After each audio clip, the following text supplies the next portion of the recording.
Number 8. Brianna Dean. On April the 27th of 2019, Florida woman Brianna Dean was arrested at her Pasco County residence for allegedly extorting 26-year-old Christian Belanga Lepenin. According to the latter's account of the events, 24-year-old Dean, his ex-girlfriend, had gained access to his social media accounts and subsequently uncovered explicit pictures of him. She threatened to post them online unless he paid her an undisclosed amount of money. Belanga Lepenin attempted to block her from his accounts but discovered that she'd changed his passwords. The day after her arrest, Dean was released upon posting her $10,000 bail. She outright denied the allegations, accusing her ex of being abusive during their relationship, as well as breaking into her house shortly before she was detained. Police records confirmed that the young man was arrested for breaking and entering at some point following Dean's release. According to deputies involved in the case, Belanga Lepenin had broken into the young woman's apartment an hour before her arrest. She went on to tell her version of events on Facebook, explaining how her ex-boyfriend had shoved her before leaving the premises. Dean admitted to having had access to the man's old phone, but indicated that she hadn't obtained it maliciously. Belanga Lepenin had allegedly offered it to her after her own cell phone had stopped working. The pair both have histories of arrests and convictions, including past instances of disorderly conduct and careless driving. Number 7. Miana Maylin Smith and Anthony Michael Debach. Miana Maylin Smith and Anthony Michael Debach, residents of Belmont County, Ohio, were arrested in connection to a double homicide that occurred on September the 26th of 2021. In the ensuing police investigation, it was determined that the pair had allegedly attempted to extort the victims, Thomas and Angela Strusian, before they were murdered by a third party. The Strusian couple's bodies had been discovered at their home when the fire department responded to reports of a house fire a week prior to the blackmailer's eventual arrests. Detectives obtained a search warrant for 31-year-old Debach's house, whereupon they discovered evidence that suggested Thomas Strusian had paid $25,000 to keep his affair with 25-year-old Smith a secret. The latter claimed that she hadn't been aware of Debach's plan to extort money from her former lover. After being tried separately for the alleged extortion, both defendants were sentenced to the maximum term of 3 years in prison. As of the case's latest developments, neither Smith nor Debach had been implicated in the Strusian's death, and no other suspects had yet been identified. Number 6. Matthew Ross White. A 26-year-old man from Cape York, Australia, broke into Donna Steele's apartment in August of 2017 with the intention of extorting criminals he believed her to be associated with. The suspect, Matthew Ross White, had lived near Steele for several years prior to the home invasion, during which time he'd come to know that she dealt with illegal substances in some capacity. Investigators subsequently concluded that what had started as a plan to kidnap the woman and use her as leverage against drug dealers in the area ended with her death after she'd attempted to fight off her assailant. 42-year-old Steele's body was discovered in a crocodile-infested area of the Endeavour River days after being reported missing by her family. A subsequent autopsy revealed strangulation to have been her cause of death, and the police determined that White had attempted to cover up the inadvertent crime by taking her body to the river and weighing it down with 8 rocks to keep it from floating up to the surface. Over 200 pieces of evidence were collected, making it one of the biggest police investigations in the region's history. During questioning, White allegedly admitted to murdering Steele but then recanted his incriminating statement soon afterwards. He initially entered a plea of not guilty to his murder charges. However, when the jury was presented with the recording of his initial confession on the second day of his trial, White requested to change his plea to guilty. On August the 21st of 2019, the man was sentenced to life in prison. Number 5. Christopher Wall. On November the 3rd of 2017, Texas man Christopher Wall paid a pair of women in their early 20s a sum of $8,000 to keep them from releasing an incriminating video of him. The young women in question, Ashley Pahorance and Krista McClellan, allegedly extorted the 33-year-old man after recording him requesting intimate favors while receiving a massage. After they were given the initial sum, they reportedly demanded a second payment. The following day, Wall agreed to meet them at a bank parking lot 20 miles away from his hometown of Fort Worth. Upon his arrival, the man pulled out a gun and proceeded to gun down both Pahorance and McClellan before fleeing the scene. Police were alerted to the situation by a passerby and eventually tracked down Wall, arresting him at his parents' house. During the ensuing murder trial, Wall's lawyer claimed he'd been acting in self-defense during the fatal incident, as the two women had not only been extorting him but allegedly threatened to kidnap his daughter and force her into prostitution. On July the 19th of 2022, after deliberating for 6 hours, the jury found Wall guilty of 2 counts of capital murder, and an automatic sentence of life without parole was thereby pronounced by presiding judge Craig Towson. Number 4. Jane Warfield.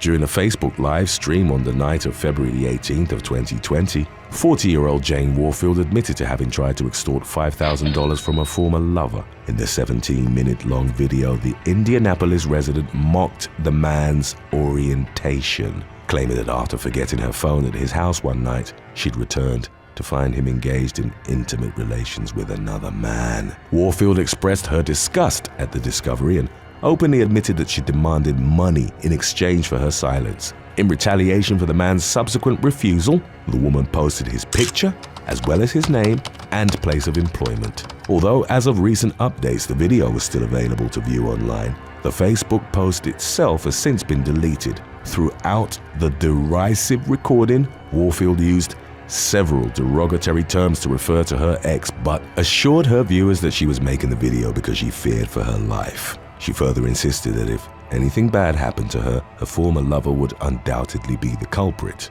Hours after the live stream ended, while she was on her way home, Warfield found herself being chased by an unknown assailant. Witnesses reported that she'd been traveling at speeds of up to 100 miles per hour before being shot, leading to a multiple car crash that claimed her life. As of the latest developments, no suspects had been named in her killing. Number 3. Ava Blig. Between January of 2019 and October of 2020, Las Vegas woman Ava Blig extorted over $12 million from her former lover and mentor, Christopher Terry, threatening to disclose secrets she'd discovered about him during their relationship. The couple's romantic involvement had started in 2016, but when it eventually turned sour, Blig refused to give up the life of luxury she'd adopted. She demanded jewelry, cars, and money from Terry, having come to expect up to $100,000 per day as payment for her silence by the time of her arrest. Las Vegas police were alerted to the untenable situation by Terry's lawyers and began building a case against Blig, which eventually led to her arrest on September the 30th of 2021. Blig was thereupon charged with extortion as well as 14 counts of money laundering. Investigators discovered over 25,000 messages exchanged between Blig and Terry, including a text from the former in which she stated, "Whatever Ava wants, Ava gets." She'd also recorded several of their phone calls without Terry's consent, which is illegal in the state of Nevada. Number 2. Robert Hoffman. On October the 10th of 2017, a businessman from Alberta, Canada, received a threatening letter demanding a payment of $1 million. The letter, sent by 59-year-old Robert Hoffman, stated that someone would die if he didn't receive the money by the following day. The businessman's identity hasn't been released to the public due to a publication ban dictated by the court. The next day, 61-year-old James Satry was found stabbed to death, although subsequent reports indicated that he didn't have any connections to the extortion victim, who'd immediately contacted the police about the threats. During the days that followed, Hoffman sent letters to several other Alberta residents, including news agencies, claiming he'd continued to kill until his demands were met. An investigation was subsequently launched, leading detectives to Hoffman's house, where they discovered multiple pieces of incriminating evidence, including a laptop, memory sticks, and a shredder. Copies of the letters that had been sent to the extortion victim were found in Hoffman's computer, and forensic investigators were able to match his DNA to the murder scene. In March of 2021, Hoffman was convicted of murder and sentenced to life in prison without the possibility of parole. Number 1. Peter Bruton. 27-year-old Peter Bruton had been staying at his friend James Green's apartment in Norwich, England, when a violent altercation broke out on the night of June the 4th of 2019. Green, aged 39, had accused his friend of owing him $10 and attempted to extort the money out of him, citing Bruton's documented history of substance abuse. The latter violently attacked his blackmailer, choking him with his bare hands. Police arrived after receiving reports about the incident at the apartment, where they came upon Green unresponsive. He was rushed to the hospital but died 2 days later after suffering multiple organ failure. Bruton was arrested and charged with murder but denied any involvement despite the overwhelming evidence against him. In the case's legal proceedings, the prosecution didn't deny the wrongs Green had done by extorting his friend, but instead focused their argument on the extreme violence of the resulting attack. Throughout the trial, Bruton showed no remorse for his actions. He even yawned at one point during the procedures and refused to show up to court in what the judge referred to as an attempt to frustrate and disrupt the criminal process. On June the 22nd of 2021, he was sentenced to life in prison with the possibility of parole after 15 years. Number 8. Creo Chance Bishop.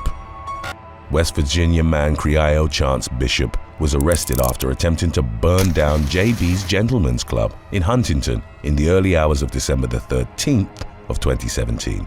Court records detailed how Bishop had remained in the area to watch the fire burning from across the street and even tried to stop a concerned passerby from dialing 911. Officers eventually found him in the parking lot of a nearby Walmart, where they took him into custody on second-degree arson charges. As indicated by a criminal complaint, Bishop had excitedly stated that he'd started the fire because he was tired of his girlfriend working at the club.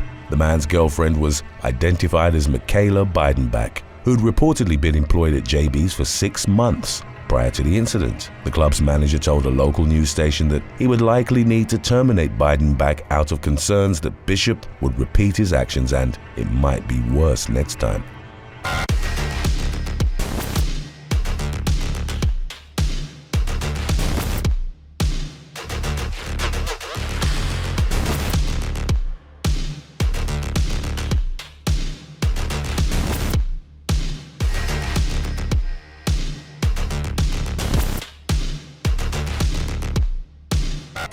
Number 7. The Scores Hustlers. In June of 2014, federal law enforcement took 4 exotic dancers into custody on suspicion of operating a pernicious blackmailing scheme at a pair of New York City gentlemen's clubs. The alleged ringleader of the scam was 40-year-old Samantha Barbash, a hostess at Scores Gentlemen's Club in the Chelsea neighborhood of Manhattan. Barbash, along with the 3 other dancers implicated in the resulting criminal complaint, would allegedly target wealthy businessmen they encountered at high-end restaurants and bars. After seducing the individuals, the women would drug them by lacing their drinks with a cocktail of various substances, including ketamine, methadone, and cocaine. While their targets were in a drug-induced stupor, the women lured them to the clubs where they worked. It was there that they stole their credit cards, charging thousands of dollars in drinks and dances that the impaired men hadn't requested. In turn, the establishments would give Barbash and the other dancers a cut of the proceeds they generated through the scheme. The women also allegedly took compromising photographs of the victims that were subsequently used to blackmail them into silence.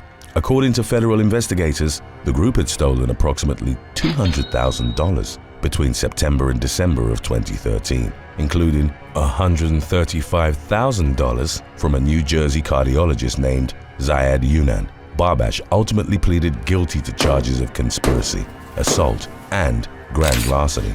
She was consequently sentenced to 5 years of probation. The case involving her and the other dancers served as the basis for the 2019 comedy drama Hustlers, starring Jennifer Lopez and Constance Wu.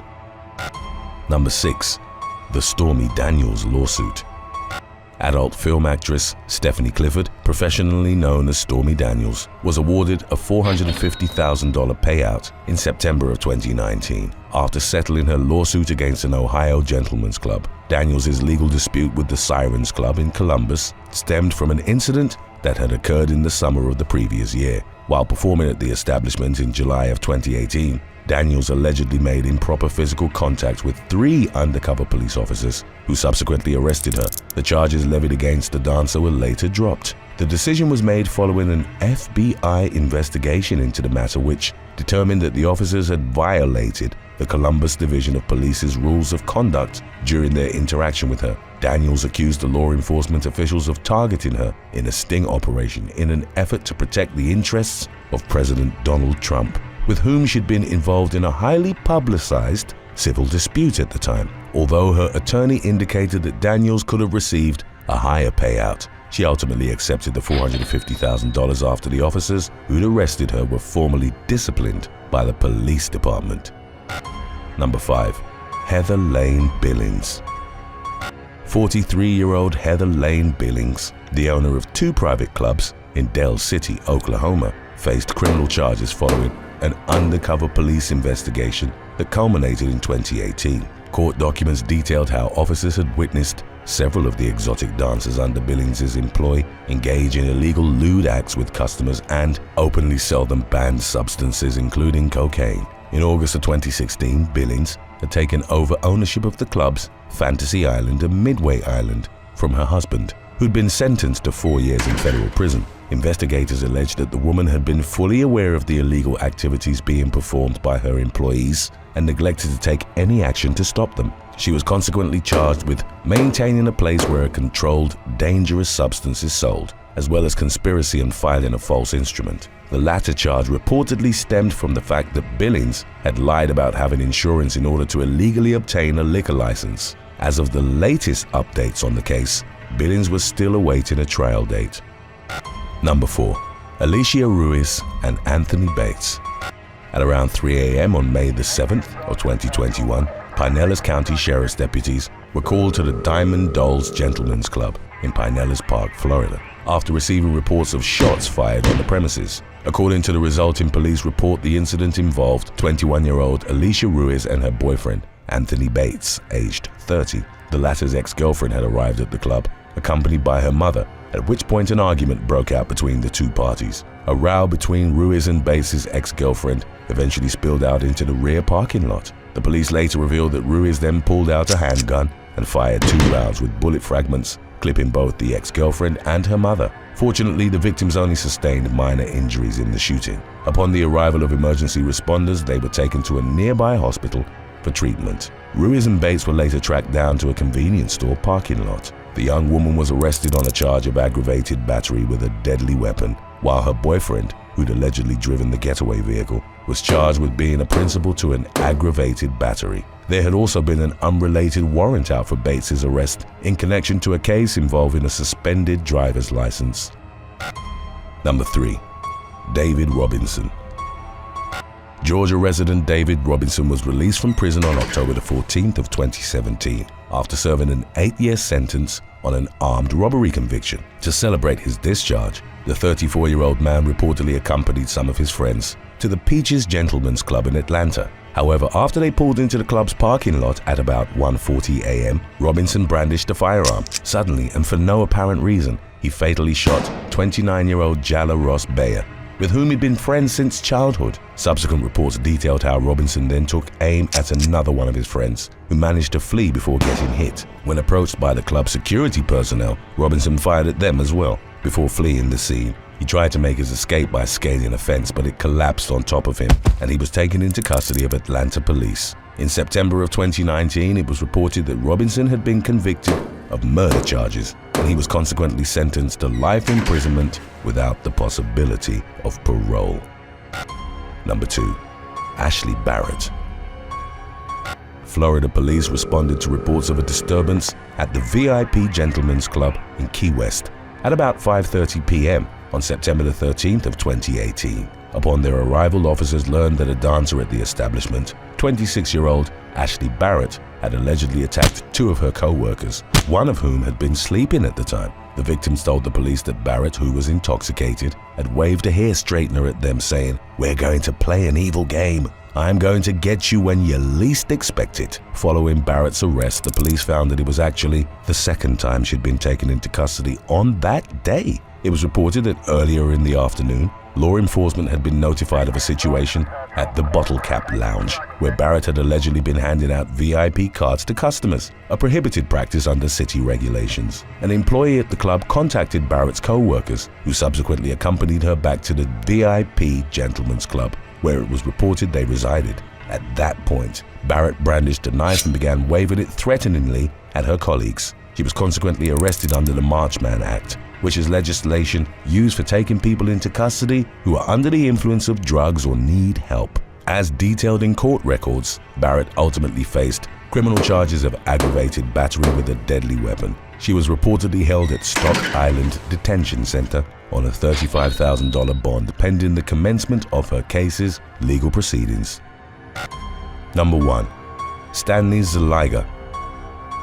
On October the 26th of 2021, Abigail Saldana, an exotic dancer from Texas, was found dead behind the wheel of her vehicle at an exit near the Dallas club where she worked. Officers at the scene determined that the 22-year-old had been fatally shot, an aspect supported by the discovery of 3 bullet casings inside the car. Shortly thereafter, the police spoke with the manager of Rick's Cabaret, who confirmed that Saldana had been employed at the establishment. Through subsequent interviews, law enforcement learned that the young woman had recently been stalked and harassed by a frequent patron named Stanley Ziga, aged 54. In a video posted to Saldana's Instagram account roughly 2 weeks before her death, the dancer revealed she had found what appeared to be a tracking device on the underside of her car. Following further investigation, it also emerged that a license plate reader had spotted Ziga's vehicle near Saldana's residence on at least 5 separate occasions within a 12-day period, including 17 minutes before the shooting was reported. 2 days after Saldana's death, the police went to Ziga's Irvine residence, where following a brief standoff, they found him with self-inflicted cuts all over his body after receiving treatment for the wounds, which were described as mostly superficial. The suspect was arrested and charged with Saldana's murder. In their efforts to establish a potential motive for the crime, investigators concluded that Ziga had grown upset with the victim, claiming she'd taken advantage of him and swindled him out of thousands of dollars. Number 7. Dustin Diamond. Former child actor Dustin Diamond was arrested after pulling out a switchblade during a bar brawl in Ozaukee, Wisconsin, on December the 26th of 2014. Diamond, best known for his recurring role as Screech on the hit 1990s sitcom Saved by the Bell, was reportedly at the establishment with his fiancée, Amanda Schutz, celebrating their recent engagement. Shortly before the fight erupted, a group of people had walked up to them and asked for Diamond's autograph. As the actor subsequently recounted in an interview for Extra, a man then approached Schutz and, without warning, punched her in the face. He also allegedly grabbed the woman by the hair, prompting Diamond to take out his pocket knife and tell him to let go of her. A physical altercation then ensued, and although Diamond later denied having stabbed the man during the course of the brawl, the police indicated that he'd suffered some sort of laceration to his arm. In May of the following year, Diamond was convicted of carrying a concealed weapon and disorderly conduct, both misdemeanors. He was ultimately cleared of recklessly endangering public safety, the more serious charge he'd previously been facing. The following month, the actor was sentenced to 4 months in jail, plus probation. In May of 2016, it was reported that Diamond had been arrested again in connection to an alleged probation violation. Number 6. Amber Rosales. Shortly before 10 p.m. on April the 25th of 2022, police officers in Denton, Texas, were dispatched to a home in the 1100 block of East Sherman Drive after receiving reports that a pickup truck had crashed into the yard. Law enforcement discovered that the wrecked vehicle's driver, 31-year-old Jeffrey McBride, was unconscious after having suffered a gunshot wound to the abdomen. He was taken to a local hospital, where he later passed away from his injuries. The victim's wife, Amber Rosales, who'd appeared on the short-lived reality TV series Big Tips, Texas, had been sitting in the truck's passenger seat at the time of the crash. Rosales told investigators that before the accident, they'd stopped to speak with an unnamed man. He then supposedly shot McBride from the passenger side door and tossed the weapon into the truck before fleeing the scene. During the course of the ensuing investigation, however, Denton detectives noted several inconsistencies in Rosales' testimony. It was ultimately determined that she'd lied about what had actually transpired on the night of her husband's death. According to the police's findings, Rosales and McBride had been the only individuals present at the scene in the moments leading up to the shooting. In May of 2022, the former reality TV star was charged with her husband's murder, which she'd allegedly committed just 4 days after their wedding. Rosales was held in custody without bail, pending the commencement of her criminal trial. Number 5. Masha Didu. Staff at the Wynn Hotel in Las Vegas, Nevada, noticed that an expensive candelabrum was missing from a private dining room on the property in July of 2021. As revealed by a police report, surveillance footage had captured a female thief swiping the ornament, which was valued at $5,000, and leaving the casino with it around her arm. Law enforcement used the suspect's license plate number as well as the name on her valet ticket to identify her as Masha Didu. The woman had earned minor fame after appearing as Jeff Lowe's hired nanny on the Netflix true crime documentary Tiger King. The 26-year-old model was later detained by hotel security before being taken into the custody of local police on a charge of grand larceny. As of the latest updates on the matter, Didu was still awaiting the continuation of her case's legal proceedings. The maximum sentence for her charge, a Category C felony, was reported as being 1 to 5 years in state prison and a fine of up to $10,000. Number 4. Farrah Abraham. Farrah Abraham, who formerly starred on the MTV reality series Teen Mom, was involved in an altercation at the Grandmaster Records Club in Los Angeles, California on January the 15th of 2022. According to eyewitness testimony, Abraham had initially been confronted by someone described as a hater of hers, who then proceeded to harass the celebrity and her friends at the venue. In response, the 30-year-old reality star allegedly exhibited belligerent behavior, and the club's staff eventually asked her to leave. Abraham refused, however, and reportedly became so agitated that the staff contacted local police. Before they got to the scene, as was captured in a viral cell phone video, Abraham was restrained on the ground by a masked man who was believed to have been working as a security guard. Later, police officers placed Abraham in handcuffs and led her into the back of a patrol car. The woman was ultimately charged with misdemeanor assault in connection to the incident, before being released from custody 2 hours later. The following day, Abraham posed for photographs that revealed the extent of the various injuries she'd sustained during the altercation, which included scratches on her back as well as bruises on her arms and shoulders. Subsequent reports indicated that she was due back in court in May of 2022. Number 3. Austin Chumley Russell.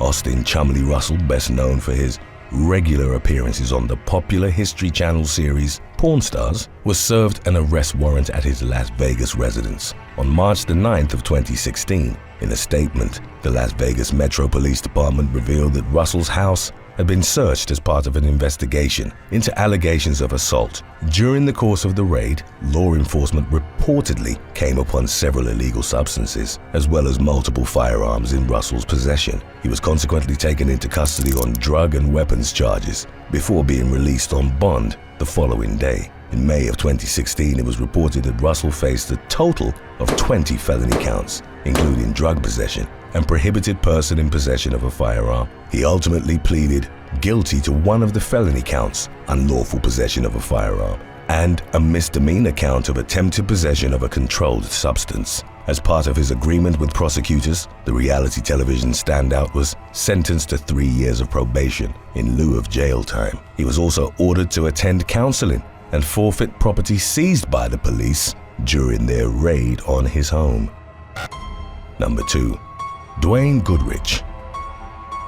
In the early hours of January the 14th of 2003, NFL player Dwayne Goodridge was involved in a deadly hit-and-run accident while traveling down a North Dallas freeway. According to the resulting police report, Goodridge, who at the time was on the Dallas Cowboys roster, had been the sole occupant of a vehicle that struck and killed 2 people on the side of the road. The victims, as it would later emerge, had been attempting to rescue a man from inside of a burning car. The vehicle had previously clipped a tractor-trailer rig on Interstate 35 and consequently caught fire. Goodridge was initially said to have been driving at speeds of up to 110 miles per hour when he slammed into the disabled vehicle and the individuals carrying out the rescue effort. During the case's legal proceedings, however, an accident reconstruction expert estimated that the professional athlete's vehicle was actually traveling somewhere between 54 and 80 miles per hour when the collision occurred. In the incident's immediate aftermath, Goodridge had fled the scene, but he ultimately surrendered to the authorities the following day.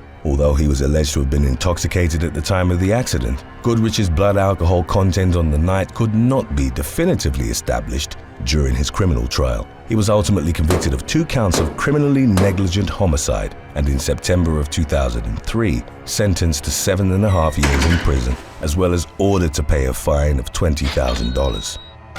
Number 1. Jo Son.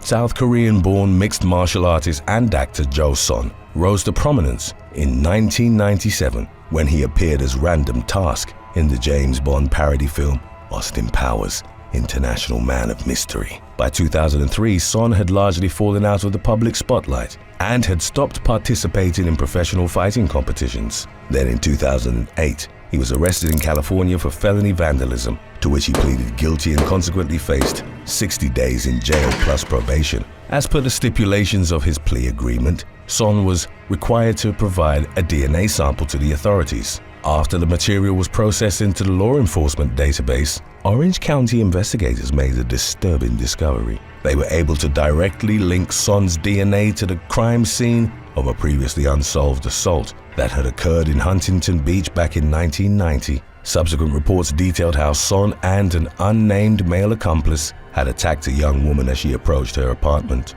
After brutally beating the victim, they dragged her into a car, tortured her, and assaulted her at gunpoint. Following the revelation of Son's past criminal behavior, he faced several more charges, but all of them were dropped due to the statute of limitations before he was brought to trial. Prosecutors then levied charges of conspiracy to commit murder and torture against the former actor, as those crimes didn't have a statute of limitations associated with them. In late August of 2011, Son was convicted of 1 felony count of torture, for which he was sentenced to 7 years to life in prison. On October the 10th of that same year, while he was incarcerated at Wasco State Prison, Son was involved in a deadly altercation with his cellmate, Michael Thomas Graham. It was reported that Son had attacked Graham in the prison's yard, and the victim passed away from his injuries about 25 minutes later. As punishment for the killing, Son was moved to solitary confinement before being formally charged with Graham's murder in September of 2013. Following his 2017 trial, Son received an additional 27 years to his prison sentence after he'd been found guilty of voluntary manslaughter. Number 8. Scott Amador. Michigan man Jonathan Schmitz was invited to the taping of an episode of The Jenny Jones Show on March the 6th of 1995, in which the producers told him that a secret admirer of his would be revealed. When 24-year-old Schmitz walked on stage, it emerged that his secret crush, whom he'd assumed was a woman, was actually 32-year-old Scott Bernard Amador, a male acquaintance who lived near him in Lake Orion. Also present at the taping was their mutual friend, Donna Riley, who'd introduced the two men at an earlier date and who'd facilitated Schmitz's unwitting participation in the segment. Before he'd walked on stage, Jones had encouraged Amador to talk about the fantasies he had involving his crush. Although shaken up by the reveal, Schmitz sat next to him and the taping continued, with him claiming at one point that he definitely preferred women. 3 days later, after a night of drinking with friends, Schmitz returned to his home to find an anonymous and suggestive note on his door. He then bought a shotgun and went to Amador's mobile home to ask if he'd written it. As later indicated by court documents, the man replied with a smile. Schmitz then retrieved the shotgun from his car and fatally shot Amador in the chest.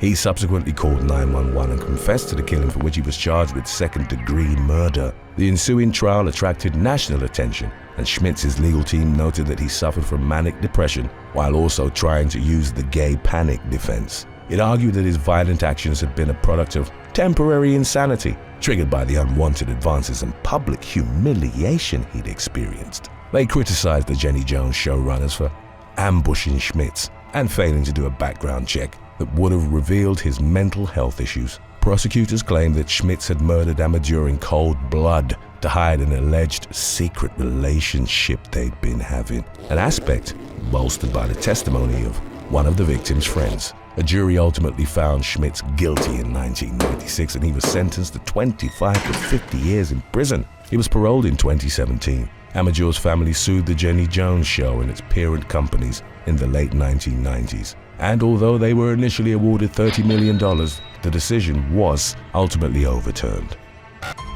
Number 7. Nika Nikin.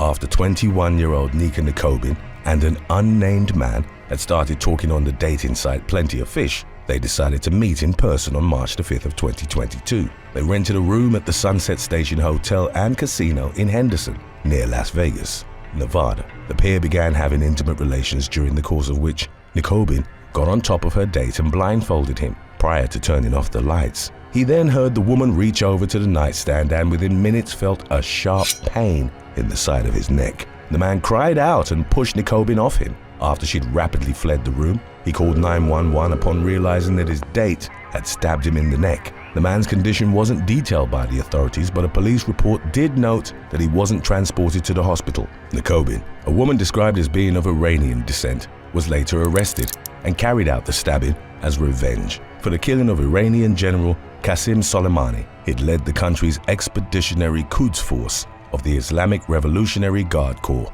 prior to being assassinated by a U.S. drone strike. In January of 2020, Nikin was held on $60,000 bail after being charged with attempted murder, 2 counts of battery, and burglary of a business. As of April 2022, a mental competency evaluation had been ordered to determine if Nikin was fit to stand trial. Number 6. Janise Tolton Jackson.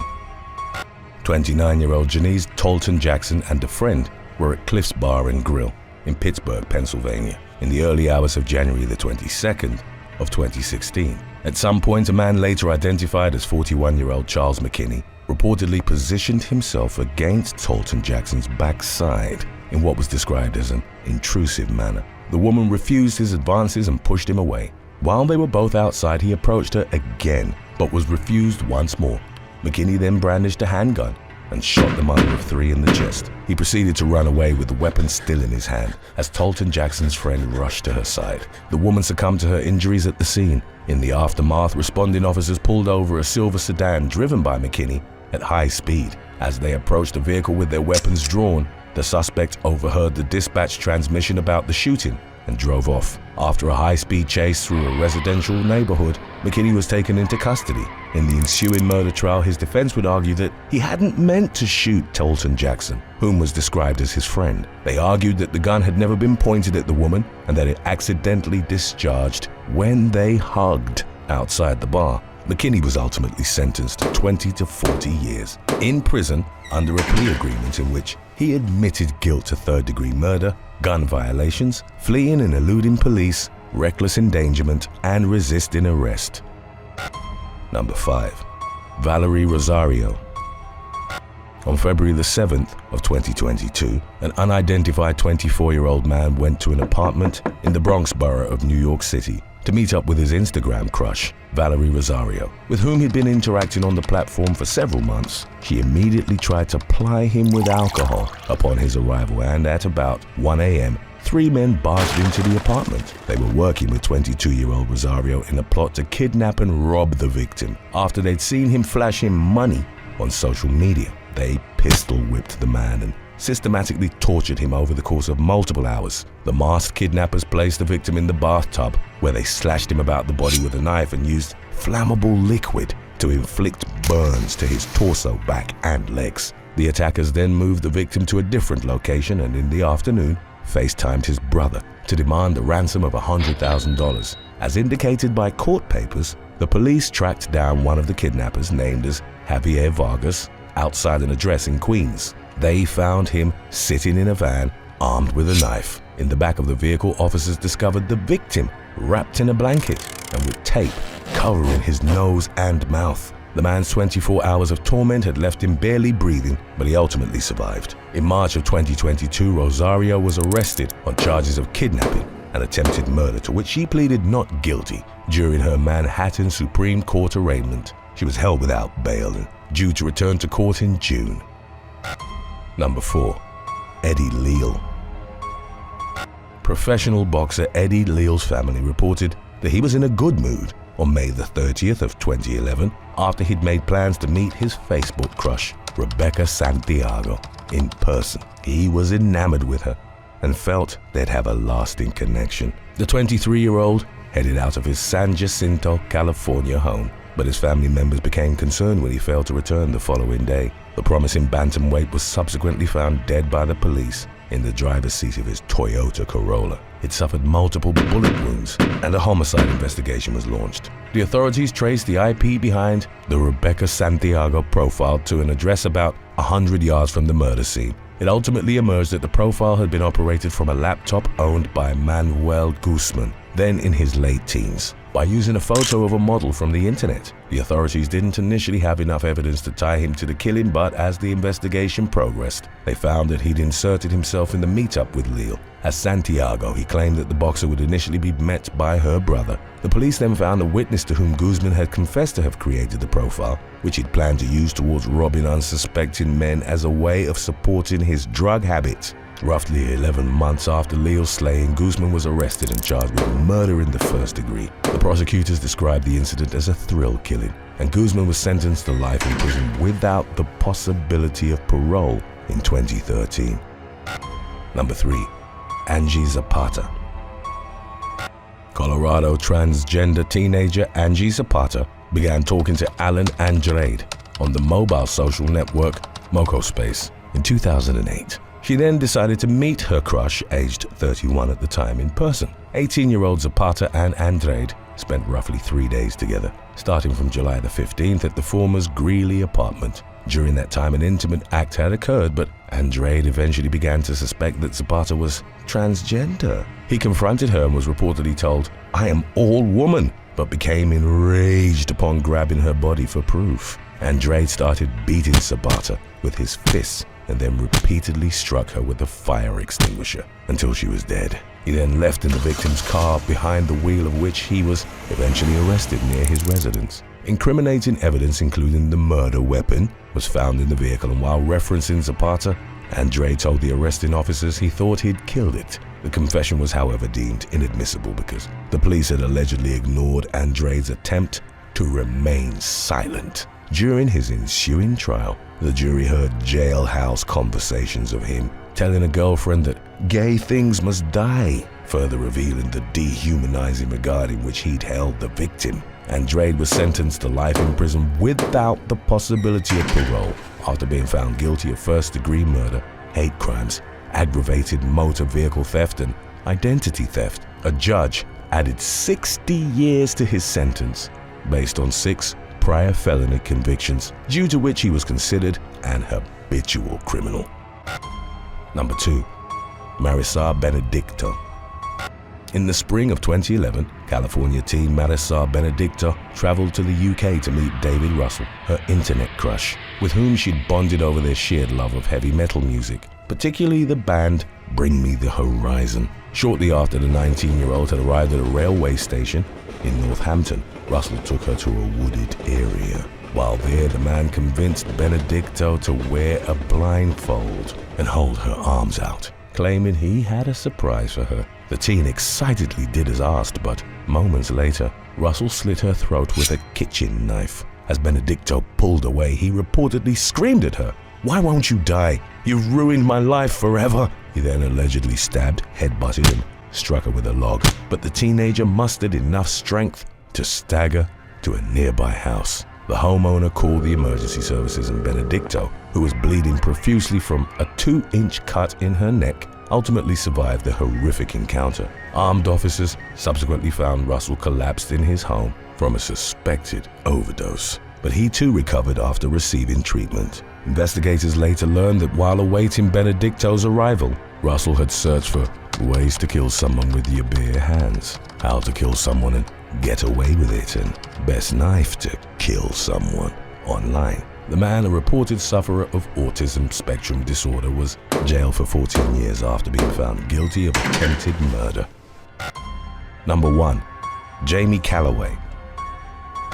In late April of 2012, a woman from Montgomery County, Ohio, was arrested on a misdemeanor count of menacing by stalking. 33-year-old Jamie Callaway, easily identifiable by an all-capital letter tattoo of the word God on her forehead, had spent time in the county jail on separate occasions for charges that included obstruction, criminal damage, domestic violence, theft, and aggravated menacing. In March of the previous year, she'd been arrested on drug possession charges. As reported by local authorities during one of her jail stints, Callaway took a liking to a female corrections officer. After her release, she began harassing the unnamed woman, allegedly in a bid to get her attention. She was accused of calling the victim's house, sending her packages and slashing her tires. As news of the arrest began circulating online, some users pointed to Callaway's YouTube channel as being potentially reflective of her unstable personality.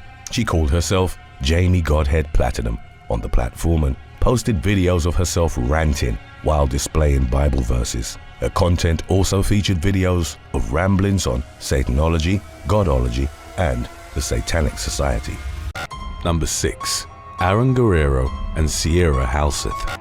A teenage couple from Las Vegas, Nevada, was accused of murdering one of their fathers before running away together in April of 2021. The grave allegations emerged after Daniel Halseth's burned body was found in his home's garage by the property's landlord, who'd gone to perform a welfare check on him.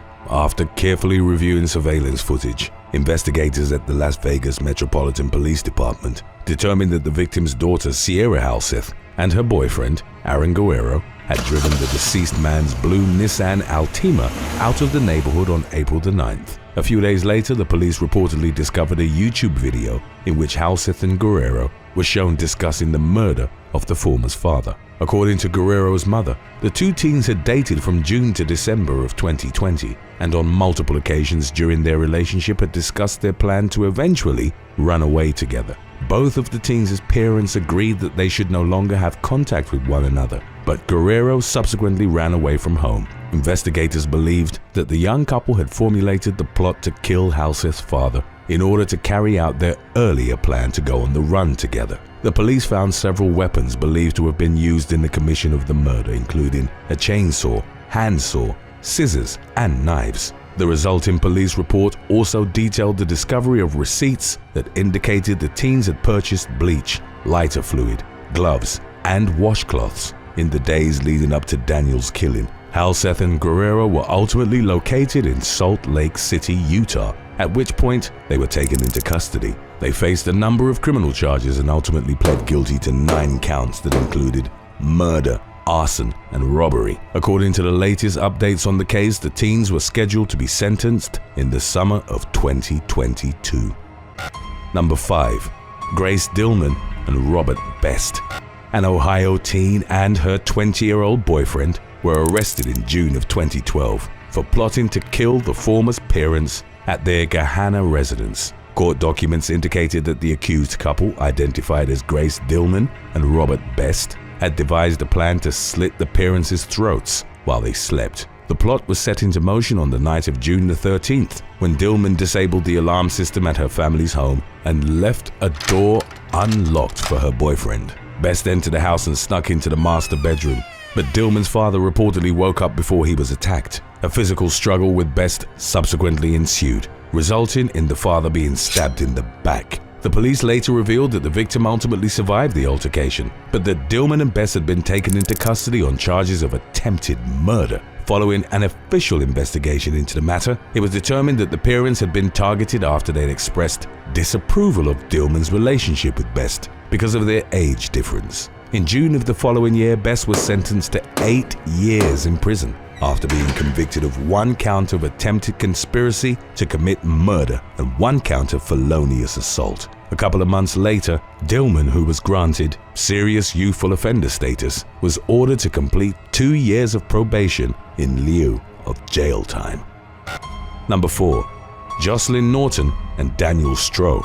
On October the 23rd of 2017, Arizona man John Norton walked into his Tonopah residence with his 13-year-old daughter. Unbeknownst to the man, who was reportedly carrying his infant child in his arms at the time, his eldest daughter's boyfriend was armed and lying in wait in the kitchen. Shortly thereafter, John was fatally shot by the intruder, identified as 21-year-old Daniel Stroh. According to court records, Stroh and 15-year-old Jocelyn Norton had conspired to eliminate the latter's father after he'd expressed his disapproval of her relationship with the older man. Following the shooting, Stroh and Norton took her 2 siblings and fled the scene in the victim's car. They had allegedly planned to drive to Norton's mother's place of work, but ultimately abandoned the idea and instead hid the firearm used to kill John in a remote area of the desert. The next day, Norton dialed 911 to report that Stroh had murdered her father, but indicated that he'd forced his way inside the home against her will.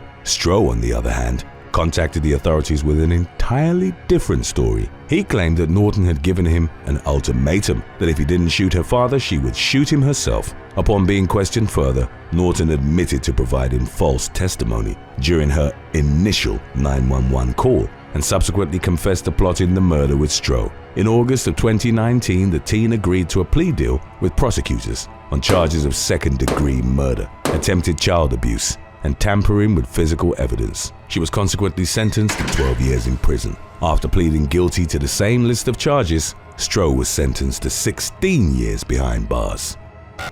Number 3. Nathaniel Fuet.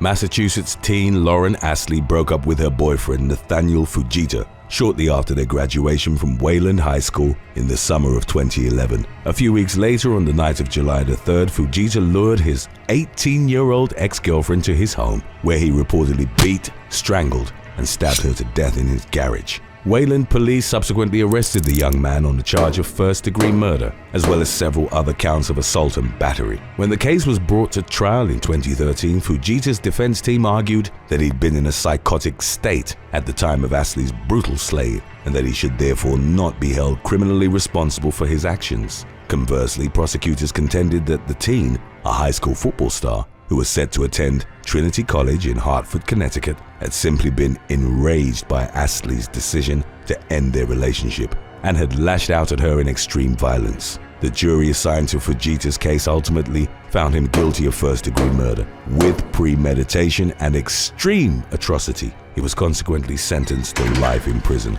without the possibility of parole. Number 2.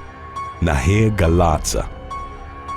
In the early morning hours of December the 29th of 2017, Argentinian man Fernando Pastorizo was gunned down on the streets of Gualeguaychú in the province of Entre Rios. The 21-year-old's lifeless body was found on the ground next to his motorcycle with a pair of gunshot wounds, one to his back and the other to his chest. Emergency responders rushed to the scene, but Pastorizo ultimately died before arriving at the hospital. Upon opening an investigation into the matter, local police immediately ruled out the possibility that Pastorizo had been shot during a robbery. The victim's girlfriend, 19-year-old Nahur Gala, posted a commemorative message to social media in which she wrote, in part, "I love you forever, my angel." Later that same day, in an unexpected twist of events, Gala allegedly went to the police station in Gualeguaychú to confess to Pastorizo's killing. She was consequently arrested and charged with murder, but during the ensuing criminal trial, her account of the events that led to her boyfriend's death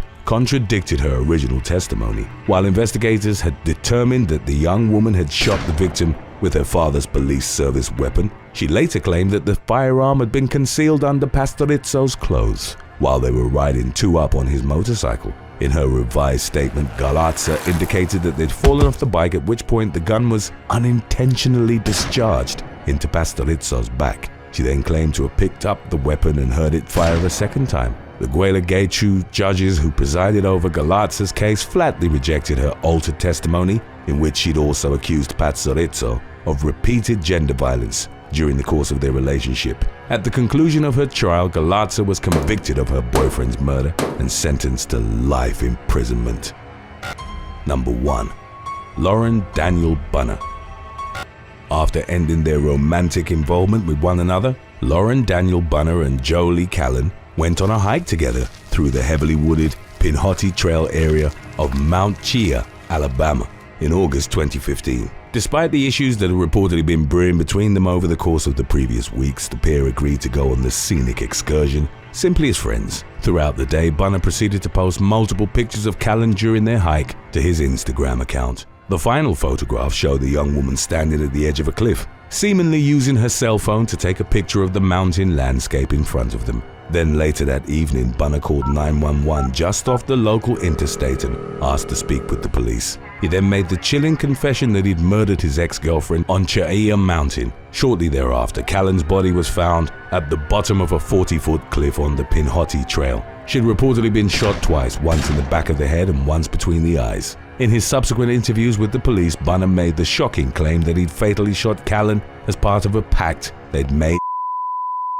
He indicated that after murdering the young woman, he was unable to go through with and instead opted to turn himself into the authorities. Investigators expressed considerable doubt as to the veracity of Bunner's testimony about the supposed death pact he'd made with Callan. He was charged with murder, to which he later pleaded guilty. Bunner had initially been granted youthful offender status, stipulating that he could only be sentenced to a maximum of 3 years for the crime. However, that court decision was later overturned and he was ultimately tried as an adult, resulting in a sentence of 52 years in prison for Callan's murder.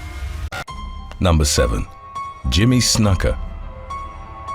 Credited for bringing the high-flying style to the World Wrestling Federation, Jimmy Superfly Snuka was a popular figure with the promotion in the 1980s and even made sporadic appearances after it changed its name to World Wrestling Entertainment, or WWE. By the time of his return, however, Snuka had already been connected to the death of his girlfriend, Nancy Argentino, on May the 10th of 1983. A few hours after a WWF taping, Snuka called the emergency services from a hotel in Allentown, Pennsylvania. 23-year-old Argentino was found unresponsive in their hotel room and taken to the Sacred Heart Medical Center, where she succumbed to undetermined craniocerebral injuries. They were reportedly consistent with a moving head striking a stationary target, while the young woman had over a dozen bruises and cuts on her head and body, suggesting she'd been attacked. A forensic pathologist recommended the case be treated as a homicide, but charges weren't pressed against Snuka, even though he was the only suspect.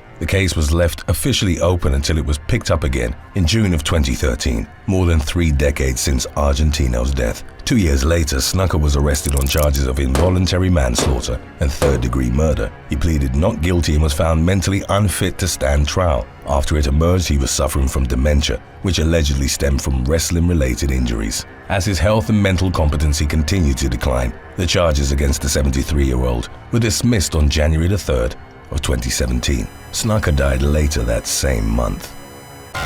Through his all-American persona, wrestling icon Terry Eugene Bollea, better known as Hulk Hogan, was credited with spearheading the surge of pro wrestling's popularity in the 1980s and beyond. Among other avenues, he parlayed the attention gained with the promotion into a film and a reality TV career. On March the 27th of 1985, just days before the first ever WrestleMania, which would become a flagship annual event for the promotion, Hogan appeared on a cable TV talk show called Hot Properties. In spite of the wrestler's reservations, presenter Richard Belzer insisted he show him one of his signature moves. Hogan eventually agreed and put him in a front chin lock. He then squeezed it, and Belzer passed out before dropping out of Hogan's grip and hitting his head on the studio's floor. Mr. T, a fellow guest on the show and Hogan's partner in the upcoming tag team event at WrestleMania, tried to assure the audience Belzer was all right. A clip of the incident showed the presenter then helped up to his feet by Hogan and then announced in a commercial break. He was taken to the hospital and had 9 stitches applied to the back of his head. Belzer sued Hogan in the aftermath, and the matter was resolved for an undisclosed sum outside of court. He reportedly used the money to buy a home in Nice, France, which he ironically nicknamed Shea Hogan. Number 4. Hardy Boys. While each enjoyed solo accolades, Jeff and Matt Hardy are often remembered for forming the Hardy Boys, arguably one of the WWE's greatest tag teams. For their many accomplishments inside the ring, the brothers also had their share of legal problems, mostly related to addictions they both battled. Jeff Hardy was arrested on charges of trafficking in controlled prescription pills and possession of anabolic steroids. In September of 2009, from his North Carolina home, the police seized 262 Vicodin prescription pills, 180 Soma prescription pills, and 555 milliliters of anabolic steroids, in addition to drug paraphernalia. He eventually pleaded guilty to the charges and was given 10 days in jail, along with 30 months of probation and a $100,000 fine. Matt Hardy was arrested for a DUI on August the 20th of 2011 and then taken into custody again 2 days later after the police found 20 vials of anabolic steroids upon searching his home. He was also arrested alongside his wife and fellow wrestler, Rebby Sky, for a fight at a Virginia motel on January the 1st of 2014. They were both reported as bruised and battered in the incident, but they ultimately resumed their relationship. Number 3. Andre the Giant. Dubbed the eighth wonder of the world, Andre Rene Roussimoff was one of the most imposing wrestlers in history. The Frenchman, who had grown to incredible physical proportions due to gigantism, had a build height of 7 feet 4 inches and had at one point weighed over 500 pounds. To put his incredible size into perspective, Roussimoff was taller than basketball player Shaquille O'Neal and considerably heavier than the average male black bear. After the aptly dubbed Andre the Giant became the WWF's heavyweight champion, following a bout with Hulk Hogan, he took part in an event in Cedar Rapids, Iowa. A local cameraman by the name of Ben Hildebrandt had been given permission to film Roussimoff as he was coming to the ring, but not while in the ring. After the match, Roussimoff became enraged as he believed that the conditions hadn't been respected. He allegedly slapped Hildebrandt and smashed his camera. Local police were then faced with the challenging task of bringing the massive wrestler into custody after he'd initially refused to cooperate. Roussimoff was eventually convinced to go peacefully and was booked on charges of assault. They were eventually dropped in lieu of a $100 criminal mischief fine and an order to pay for the camera. Roussimoff died from congestive heart failure in 1993 and would subsequently become the inaugural inductee into the WWE's Hall of Fame for his role as a professional wrestler and as a pop culture icon. Number 2. Tammy Sytch. Wrestling under the ring name Sunny, Tammy Lynn Sytch achieved great success in the 1990s and is not only regarded as the first WWE diva, but was also credited with redefining the role of women in the promotion. America Online once named her the most downloaded internet celebrity, and in 2011, she was inducted in the WW Hall of Fame. Her wrestling career was followed by a brief stint in the adult industry, as well as numerous legal problems. Over a 4-week span in 2012, Sytch was arrested for disorderly conduct, third-degree burglary, and 3 counts of violating a protective order, charges that ultimately led to her spending 114 days in a Connecticut jail. In the years that followed her release, she would continue to be arrested for incidents that included multiple DUIs and other driving offenses. A string of vehicular crimes culminated on March the 25th of 2022, when the WWE star was taken into custody by Florida law enforcement. Following a devastating car crash in Ormond Beach, Sytch was traveling at high speed in a 2012 Mercedes-Benz when she slammed into the back of a Kia Sorento driven by 75-year-old Julian Lassiter. The latter, who'd been stopped at a light, sustained critical injuries in the crash, to which he succumbed later on the same day. Information released by Ormond Beach in May revealed that Sytch's blood alcohol content had been 3.5 times over the legal limit for operating a motor vehicle at the time of the crash. The 49-year-old's processing photo, showing her smiling into the camera, earned considerable attention online, and she was charged with 9 counts in the crash's aftermath. A string of charges included DUI manslaughter, a felony for which she risked a maximum of 30 years in prison. Number 1. Ric Flair.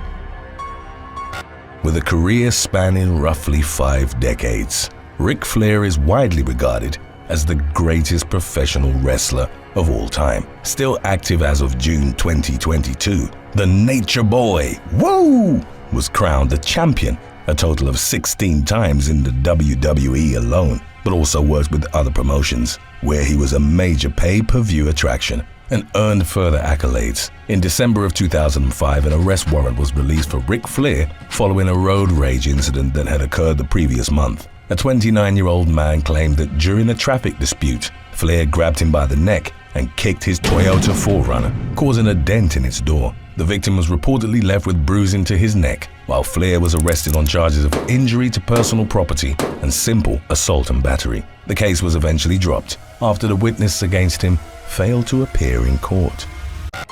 Number 7. Keegan Barnes. During the pandemic lockdown on June the 10th of 2021, friends Keegan Barnes and Tony Butler were drinking at the former's home in the town of Thornaby, England. An unspecified argument erupted between the two women, both in their 20s, reportedly related to illegal substances which they'd also been taking at the time. According to Barnes, Butler had dragged her out of bed by her hair while carrying a kitchen knife. The latter allegedly threw her on the floor but dropped the knife as she punched and kicked her. Barnes grabbed the blade and stabbed her friend twice in the calf. One of the knife strikes severed a main vein, and as Butler was bleeding out, Barnes left the apartment. CCTV captured her buying chips at a local convenience store with her friend's credit card and while only wearing her nightie. Butler passed away from her injuries, and the investigation that followed gradually dismantled Barnes's self-defense claim and indicated that she'd been the main aggressor in the fight. Moreover, the police determined that her concern had been to primarily conceal her actions rather than render assistance to her friend. She pleaded not guilty to murder and was ultimately cleared of it, but a jury did find her guilty of manslaughter. In 2022, she was sentenced to over 8 years in prison. Number 6. Taylor Smith. 18-year-old Taylor Smith was with her friend Jordan Holgerson, also in her late teens, at Washington's Molten Falls Bridge on August 7th of 2018. In a clip that since went viral, Holgerson was standing on the edge of the bridge and hesitating to jump into the water below. Others in her group were recorded telling the teen that she didn't have to do it, but Smith kept taunting her. "No, I won't go in," Holgerson told the group. Moments before Smith forcefully pushed her from behind. Holgerson's limbs flayed through the air as she dropped roughly 60 feet and impacted the water face first at an awkward angle. Medical experts later determined that given the distance of her fall, the water would have been akin to concrete. Holgerson was left with life-threatening injuries that included 6 broken ribs, an injured trachea and esophagus, in addition to punctured lungs. She experienced severe breathing difficulties upon being pulled from the water and remembered thinking she was going to die. It would take months for her to fully heal from the injuries. Holgerson's mother later argued that Smith hadn't checked on her daughter, neither at the scene of the incident nor in the period that followed, and only apologized via text. Many of those commenting on the viral clip argued that Smith should be held criminally responsible. She was arrested and charged with reckless endangerment, to which she pleaded guilty in 2019. It resulted in a sentence of 2 days in jail and 38 days on a work crew. She was also ordered to pay Holgerson $300 and cease all communication with her for 2 years. Number 5.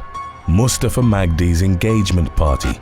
An engagement party in the Alexandria Governorate of Egypt ended in tragedy on May the 25th of 2022 after the groom-to-be was fatally shot. The victim, identified as 21-year-old barber Mustafa Magdi, was being held aloft and carried by his friends to the celebrations. Much like with other Middle Eastern countries, special occasions in Egypt are also sometimes marked with celebratory gunfire. In the context of weddings and engagements, it may be interpreted as a show of force, highlighting the union of two families. There have been a number of fatal incidents related to the practice across the Middle East, but also in the US, Europe, and South America, in which people were struck by falling or stray bullets. Magdi's friends carried him on their shoulders as they headed to a beauty salon, where his bride was having her makeup done. The plan was to wait for the woman and then head to the party's venue together, but following a rattle of gunfire, Magdi collapsed to the ground. He was left in critical condition after being hit by a bullet and passed away shortly thereafter at Mabaret al-Asfra Garb Hospital.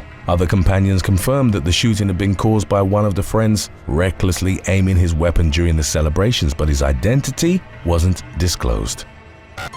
Number 4. Joshua Davis.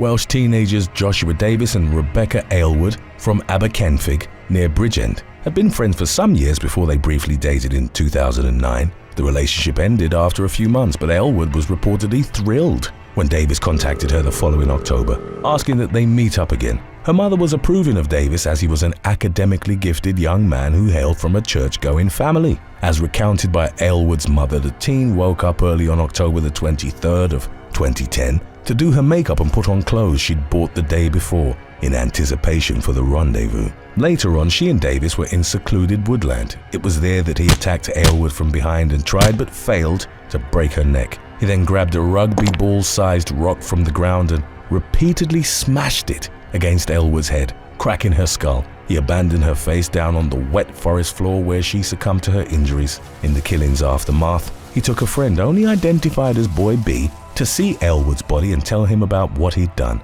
A search for Aylward was launched when she failed to return home, during the course of which Davis updated his Facebook status to give himself an alibi.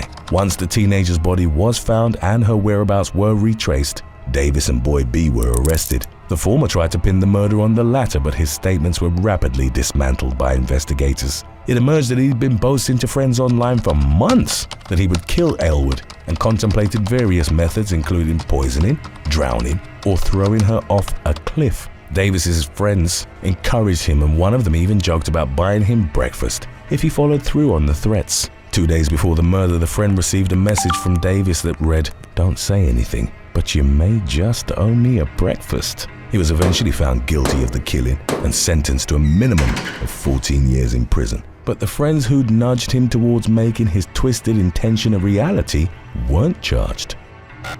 Number 3. Takia Strickland, Armoni Coffer, and Jasmine Donald. In February of 2015, Mariah Pointer and 3 of her best friends were playing a drinking game at a home in Atlanta, Georgia. At some point during the get-together, one of the other women accused 23-year-old Pointer of sitting on her whopper, even though in reality she'd only sat on the wrapper. The trio charged the woman and began ruthlessly beating her as she slipped in and out of consciousness. Pointer was dragged across the room by her hair as Takia Strickland, Armoni Coffer, and Jasmine Donald took turns punching and stomping on her. Others in attendance, who were identified as the attacker's boyfriends, recorded the incident on their cell phones but didn't intervene. One of them was seen in the background of the video as he sat on the couch while holding a small child. The footage was subsequently uploaded to various sites including worldstarhiphop.com, which is known for similarly shocking videos. Pointer claimed that the beatdown lasted for at least 2 hours before the trio ultimately allowed her to call her aunt to come pick her up. Pointer later uploaded photos of her severely swollen face online. The beating left her with facial fractures, a concussion, and 2 cracked teeth. Strickland, Coffer, and Donald were arrested on charges of aggravated battery, aggravated assault, and false imprisonment, which was likely to result in all of them spending time in jail. Number 2. Zachary Woodcock. In January of 2018, Zachary Woodcock was celebrating his 21st birthday at his Bavarian House Apartments home in Merrill, Michigan. Also joining the festivities was the man's best friend and fellow gun enthusiast, 21-year-old Richard Skillman. During the party, Woodcock led him and a few others to his bedroom to show them a handgun. The firearm went off as Woodcock was handling it, and Skillman was struck in the chest by a bullet, immediately becoming unresponsive. Realizing what he'd done, Woodcock left the apartment and a second gunshot rang out. Others at the address then discovered that he'd turned. Skillman died at the scene while Woodcock succumbed to his gunshot wound at a local hospital the following day. The authorities reported that the 2 men, both of whom had worked as truck drivers, owned multiple firearms, and also remarked upon the ever-present danger of handling such weapons while under the influence of alcohol. Number 1. Anna Bonner. In April of 2022, Englishwoman Anna Bonner, aged 40, was called greedy, devious, and manipulative by a judge at Liverpool Crown Court after leading a lengthy fraud campaign against her best friend, Susan Hughes. The 2 women had met in the late 1990s, and Hughes was even the leading bridesmaid at Bonner's wedding. They'd constantly go out together in Merseyside, and during a night on the town, Hughes started talking to a club bouncer named Stee. The relationship never went beyond that of acquaintances, but Hughes wanted more and was thrilled when Bonner later revealed that the man was her uncle, Stee Lucas. After a few years, Lucas reached out to Hughes out of the blue and arranged a rendezvous in Liverpool, for which he never showed up. The man then claimed that he'd been sent to jail and needed money as he was being harassed by other prisoners. Hughes gave up the cash. In 2015, Hughes learned that Lucas was in the US where he'd been diagnosed with cancer. Over the course of roughly 5 years, Hughes continued funding what she believed was her love interest's life-saving treatment, ultimately giving up nearly $150,000 of the savings she'd gathered while working as a nurse Throughout that time, Bonner had been confirming Lucas's reports and fueling her best friend's crush, encouraging her to send letters, cards, and gifts, which were reciprocated by the man. Then in early 2020, she pressured Hughes to transfer more money, claiming she was in the US taking care of Lucas. By that point, Hughes had nothing left and had also worked herself to the point of suffering a breakdown. Bonner's web of lies began to unravel when Hughes and a friend checked the woman's social media and discovered she was in Skelmersdale, not the US. Further investigation revealed Steve Lucas didn't exist, and Bonner's ex-husband told Hughes he'd found a bundle of cards and gifts she'd sent him. Using a middleman and manipulation, Bonner had fabricated Lucas and used Hughes' money to fund her lifestyle. The mother of three eventually pleaded guilty to fraud by false representation and was jailed for 28 months. Number 7. Dino Tomasetti. On Christmas morning of 2021, 29-year-old bodybuilder Dino Tomasetti entered his parents' mansion in Long Island, New York. Inside the home were his parents, 65-year-old Rocco Tomasetti and 64-year-old Vincenza Tomasetti, his 1-year-old son, and his son's mother, Clarissa Perez.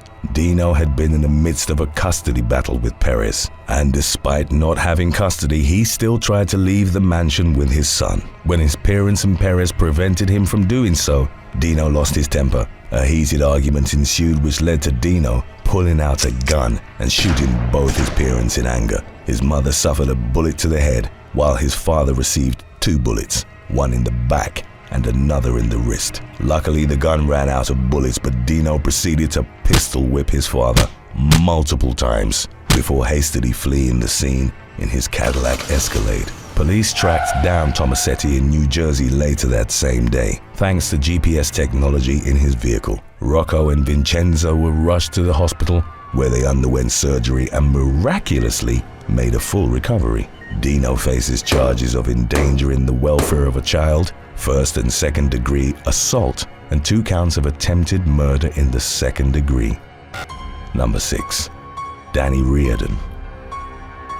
What was supposed to be a fun party at a friend's house on September the 14th, 2014 in Orlando, Florida, turned into an award-winning female bodybuilder getting arrested after drinking too much. Then 24-year-old Danny Reardon, also known as Little Monster for her crazy strength and ferocity, despite her 5-foot height, is a pro competitor for the International Federation of Bodybuilding and Fitness. After having one too many drinks that night, she started acting belligerent. When her boyfriend of 3 years, Ian Schofield, tried to take her home, she tackled him and shattered the windshield of his truck with a single kick. She yelled at fellow partygoers and even hit multiple vehicles with plants that she ripped out of the ground. Despite her boyfriend's refusal of pressing charges, officers arrested her anyway. While in the back of the cop car, she banged her head repeatedly against the cage that separated her and the officers. Ultimately, she was charged with resisting arrest and battery. Number 5. Craig Titus and Kelly Ryan. Craig Titus and Kelly Ryan were legends in the bodybuilding world, each with multiple championship titles and awards under their belts. Their reputation as the perfect power couple grew, and they earned the admiration of both fans and fellow bodybuilders alike. At a bodybuilding competition in 2001, Titus met Melissa James, a dancer in her mid-20s with aspirations of opening her own dance studio. After a first failed attempt at doing so, Titus offered to help James by inviting her to live with him and Ryan in Las Vegas while working as their assistant. James accepted the offer, but shortly after moving in with them, she began to see what she had hoped would be a promising step forward wasn't what it seemed. Titus and Ryan's turbulent, drug-filled relationship resulted in countless rampages and unsettling behavior. James started getting into more disagreements with the couple, particularly Ryan. When rumors surfaced that she was having an affair with Titus, James decided to move back home, but on the day of her flight, an altercation broke out between James and the couple when she threatened to expose their secrets. On December the 14th, 2005, Melissa James's charred body was found in the back of Ryan's car. The autopsy revealed that James had been tasered 5 times, beaten, strangled, and injected with toxic levels of morphine before the couple drove her body out to the middle of the desert and set it on fire in an attempt to dispose of the evidence. Titus and Ryan attempted to flee, but it was short-lived. The couple were captured by police within a week. On August the 28th, 2008, Titus was convicted of second-degree murder, kidnapping and arson. He was sentenced to 21 to 55 years in prison and is still behind bars to this day. Ryan was convicted of arson and battery with a deadly weapon and sentenced to 2 consecutive terms of 3 to 13 years in prison. On October the 24th, 2017, Ryan was released on parole after 12 years behind bars. Number 4. Tammy Stephan.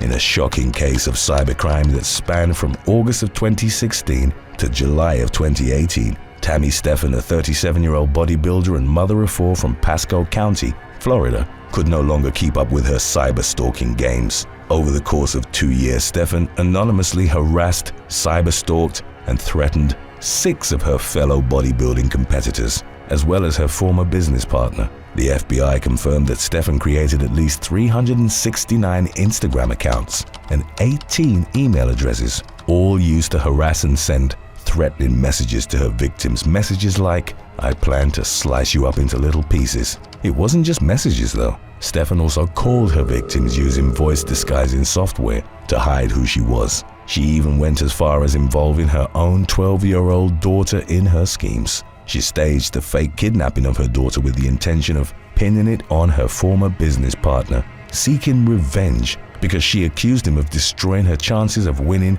a fitness competition. On July the 9th, 2018, Stephan called the police reporting that someone left a headless doll on her front porch with a note that read, "New toy for the kids." 5 days later, she called the police again to report that her daughter was almost kidnapped by a Hispanic man. She coached her daughter on the description to give the police. In a bush, Stephan planted a laptop case containing a notebook filled with personal information about Stephan and her house as fake evidence. Investigators realized that something was off when Stephan's daughter asked what the consequences would be if she told the truth about what happened. Eventually, police found a surveillance video from Walmart that showed Stephan purchasing the laptop case and notebook.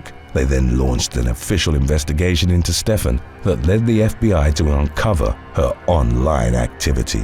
Stephan was arrested on July the 17th, 2018 for filing false police reports, tampering with evidence and child neglect. A few days later, witness tampering charges were included when Stephan called her daughter from jail and pressured her to take the blame for the kidnapping scheme. In November of 2018, she faced charges of threatening communications online and cyber-stalking. Stephan ultimately pleaded guilty on December the 21st, 2018 and was sentenced to 4 years and 9 months in prison. Number 3. Terence Morell. 34-year-old British model Terence Morell had been on the run from British police since October 2018 after they discovered that he was part of a gang that was shipping illegal steroids from China to the UK to sell, with the UK police in hot pursuit to bring him to justice for this illegal activity. He fled to Bali, where he lived as a fugitive for several months. While in Bali, he was selling adult content to fund his luxurious lifestyle. Little did he know that this decision would land him in even more trouble, this time with Bali authorities. Indonesia has strict anti-adult content laws, and Morell was arrested on July 28, 2019 in Kuta for producing adult content. While under arrest, police tagged on additional charges for drug use and overstaying his visa by 150 days. Meanwhile, British authorities worked together with the Bali police to send Morell back to the UK, where he would face charges for the illegal drug smuggling and dealing. When questioned about his involvement with the gang, he told police that he personally bought the drugs for himself with the intention to look his best as a male model. But evidence to the contrary resulted in him being sentenced to 3 years and 1 month in prison. He was also ordered to pay back over £31,000 that he made from illegal drug smuggling and dealing, or face an additional 15 months added on to his sentence. It didn't end there. There's a possibility that after serving his sentence in the UK, that he may still face charges in Indonesia for the production of adult content, pending the final results of that investigation. Number 2. Melissa Bumstead. On September the 1st, 2021, a package being shipped to 30-year-old bodybuilder Melissa Bumstead was flagged by Customs and Border Protection. While the manifest for the package claimed that its contents included vitamins, massage oil, and a t-shirt, agents discovered 6 different steroids and other prescription medications upon opening the package. On September the 10th, 2021, Bumstead was arrested by the Martin County Sheriff's Office in Florida. They believed that she was importing drugs from Montreal, Canada, without the proper prescriptions, which is a felony in the United States. She was arrested on 6 counts of possession of controlled substances without a prescription. Bumstead was released from jail a day later on September 11th, 2021. There have been no updates on this case. Number 1. John Riccardi. John Riccardi was a bodybuilder living in Los Angeles in 1983. Then 58-year-old Riccardi had an unhealthy obsession with his ex-girlfriend, 41-year-old Connie Navarro. Their 2.5-year relationship had come to an end due to arguments between the two, and witnesses testified to Riccardi stalking Navarro post-breakup.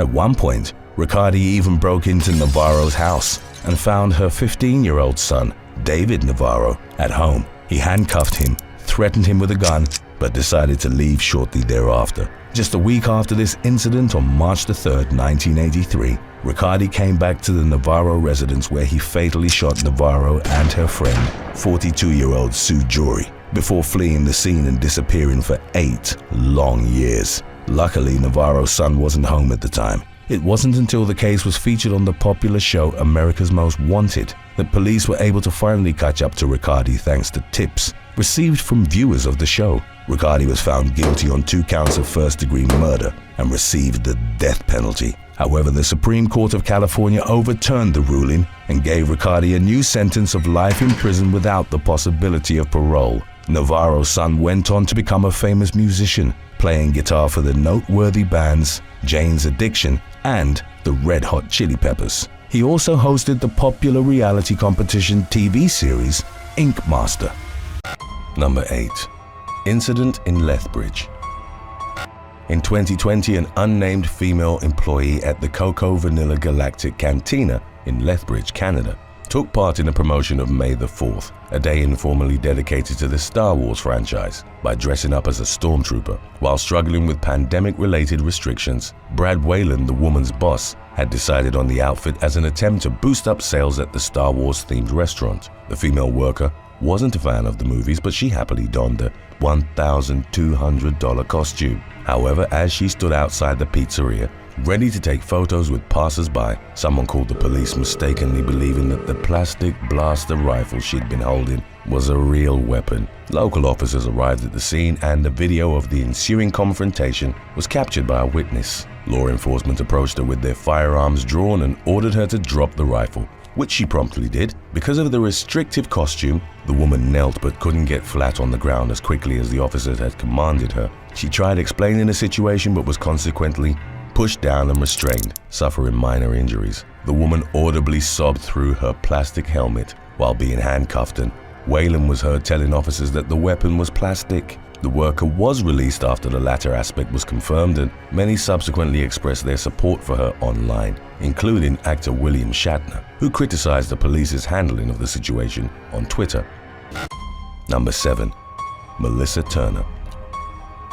Former cosplay model Melissa Turner was found guilty of second-degree murder in February of 2022 in connection to the 2019 death of her boyfriend, Matthew Trussler, at their home in Riverview, Florida. On October the 18th, a neighbor's surveillance system captured an argument between the two at around 4:30 a.m. Over 4 hours later, Turner called 911. When officers arrived at the home, they found that Trussler had been stabbed to death. Even though the 25-year-old also had a knife wound to his back, his girlfriend maintained that she'd acted in self-defense. According to her version of events, after a day and night of drinking, Trussler had choked her, thrown her across the kitchen counter, and then picked up a knife. Turner tried to take it from him by grabbing it on the blade and suffered a cut to her hand. After Trussler had allegedly put down the blade to resume strangling her, Turner picked it up and stabbed him. She later justified her actions by saying, "I thought he was going to kill me." In the audio captured by the neighbor's surveillance system starting at 4:32, a female voice suspected as Turner's was heard saying in sequence and several minutes apart, "You stay down, die, and "I hate you." At 4:45, she was heard saying, "What did I do?" hours before she called the emergency services. Her self-defense argument ultimately didn't hold weight in front of a jury, and in March of 2022, the former cosplayer was sentenced to 20 years in prison. Number 6. Oleg Sokolov. In November of 2019, leading Russian historian and scholar Oleg Sokolov was pulled from the freezing waters of the Moika River in St. Petersburg. The man, then in his early 60s, was found carrying a backpack that contained a weapon and a pair of severed human arms, which the authorities later discovered belonged to 24-year-old Anastasia Yashchenko. She'd been Sokolov's lover as well as his graduate student at St. Petersburg State University. More of her body parts were found at the historian's home, while a package with her torso was pulled from the river on November the 11th. Sokolov admitted to have gunned down and then dismembered his lover. He claimed that he'd shot her following an argument in which she'd allegedly tried to attack him with a knife. Other reports indicated that he'd shot Yashchenko 4 times in the head as she slept because the young woman had threatened to leave him after having grown weary of his controlling behavior. Sokolov was an expert on the Napoleonic era and a prominent figure on Russia's historical reenactment scene. A harrowing video of him and Yashchenko dancing together while at a cosplay function was shared by multiple media outlets reporting on the murder. Sokolov claimed that in the aftermath he wanted to get rid of his lover's body and then take his own life while dressed as Napoleon in front of the Peter and Paul fortress. There was further speculation that he'd also committed the murder and/or dismemberment while cosplaying as the historical leader. He was intoxicated when he went to dump the body parts and fell in the Moika, which consequently led to the murder's discovery. In the ensuing criminal investigation, Sokolov, clad in police-issued body armor and other protective equipment, was taken back to his luxury flat to reenact the murder for detectives. While there and in handcuffs, he tried to grab a Napoleonic sword in what his defense would later argue had been an attempt to end his life, but was promptly stopped by police officers. Ultimately, in December 2020, Sokolov was found guilty of intentional murder and sentenced to 12.5 years in a high-security prison. Number 5. Mary Ann Oliver Snow. On January the 17th of 2021, TikTok cosplayer Mary Ann Oliver Snow was drinking and smoking in the company of several friends at her home in Houston, Texas. The young woman had roughly 1.6 million followers on the social media platform, where she was known as Snow the Salt Queen, and had gained attention by costuming herself as characters from movies, video games, anime, or other media. At around 1 a.m., Oliver Snow and her friends were watching Gotham, a TV series set in the Batman universe. Oliver Snow then started playing with a Glock handgun in what was later reported as an attempt to emulate the villain Penguin, who also had a weapon in the episode they'd been watching. The cosplayer pointed the Glock at the head of 18-year-old Helen Rose Hastings, a friend and fellow TikTok cosplay influencer. According to 6 people who were at the residence, the latter told Oliver Snow to shoot and she replied, "Oh, okay," before pulling the trigger. A bullet then struck Hastings in the head. Oliver Snow and the others at the scene frantically scrambled to help the teenager and reportedly pressed a large stuffed teddy bear against her gunshot wound before calling 911. 2 days after she'd been rushed to a local hospital, Hastings' parents took her off life support and she passed away. In her interviews with the authorities, Oliver Snow reported that the gun had been left behind by an ex-boyfriend after he'd moved out and that the man had assured her he'd removed the bullets. Oliver Snow was arrested and charged with second-degree felony manslaughter but was released after a few days on a $20,000 bond and ordered not to leave the state. After a hiatus of several weeks, the cosplayer resumed posting content on her social media after rebranding as Yandere Freak. In anime culture, a yandere is a seemingly innocent, love-struck character whose affection often turns violent. At least one of the videos featured fake blood splatter and violent themes. Many of her followers and others in the cosplay community found the content to be in poor taste considering Hastings' death and the charges against Oliver Snow. According to updates from November of 2021, the woman hadn't yet entered a plea but had deleted all her social media accounts after receiving repeated backlash. Number 4. Liu Youling. Popular Chinese cosplayer Liu Ling, who was better known by the nickname Jovi, was taking part in an underwater photo shoot on the western Pacific island of Saipan in the fall of 2017. With over 150,000 followers on her Weibo account, Liu was at the time one of the country's most beloved cosplayers. The woman from Hangzhou dressed up as fantasy or video game characters, but also drew inspiration for her costumes from Chinese history. On September the 25th, Liu was in a swimming pool at Saipan's Sea Fun Villa along with 2 other models. None of them reportedly knew how to swim and began experiencing difficulty upon drifting into the deeper end of the pool. All 3 women went down, but while the other 2 were rescued sooner, hotel staff pulled 25-year-old Liu from the water after roughly 3 minutes. She was taken to the hospital in a comatose state and pronounced dead 2 days later, much to the shock and heartbreak of her many fans who took to social media and paid their respects. Number 3. Mitch Toohey. Australian man Mitch Toohey from Ballarat was taking part in the reenactment of a battle at the Winterfest Sydney Medieval Fair in the summer of 2019. According to others participating in the event, 21-year-old Toohey had been fighting with another man when a third combatant charged and struck him in the helmet with an axe. A witness reported that Toohey's helmet bounced off his shoulder and knocked him out. His opponent continued hitting him until a referee intervened and the young man was taken off the field. At around 11 a.m., a rescue helicopter arrived at the scene and airlifted Toohey to Westmead Hospital, where he was later pronounced as being in a stable condition. Stephen Slater, president of the Australian Medieval Combat Federation, later told a media outlet that much like with football or MMA, injuries may occur during mock battles. Medieval combat has been increasing in global popularity since the early 2010s. The International Medieval Combat Federation, founded in 2013, holds regular events to crowds of thousands. Combatants wear historically accurate armor and weapons, but the blades and tips are blunted to avoid injuries. Even so, concussions, cuts, bruises, sprains, and even fractures are not uncommon. Number 2. Sula Ambrose. 25-year-old Sula Ambrose was training to become a priest at the Claretian Institute of Philosophy in Nkede, Nigeria, and on Good Friday 2022, he took part in a reenactment of Jesus Christ's crucifixion. Playing the role of Simon Peter, Ambrose donned a white toga for the reenactment, and the performance eventually reached a biblical scene in which Peter cuts a soldier's ear while trying to prevent Jesus' capture. Ambrose then suddenly collapsed and members of the audience initially believed it was part of the performance. However, they soon realized he'd fallen violently ill after the young man started bleeding. He was first taken to a school hospital and then transferred to Federal Medical Center, where he passed away, but cause of death hasn't officially been established as of the latest updates on the matter. Number 1. Peter Allen.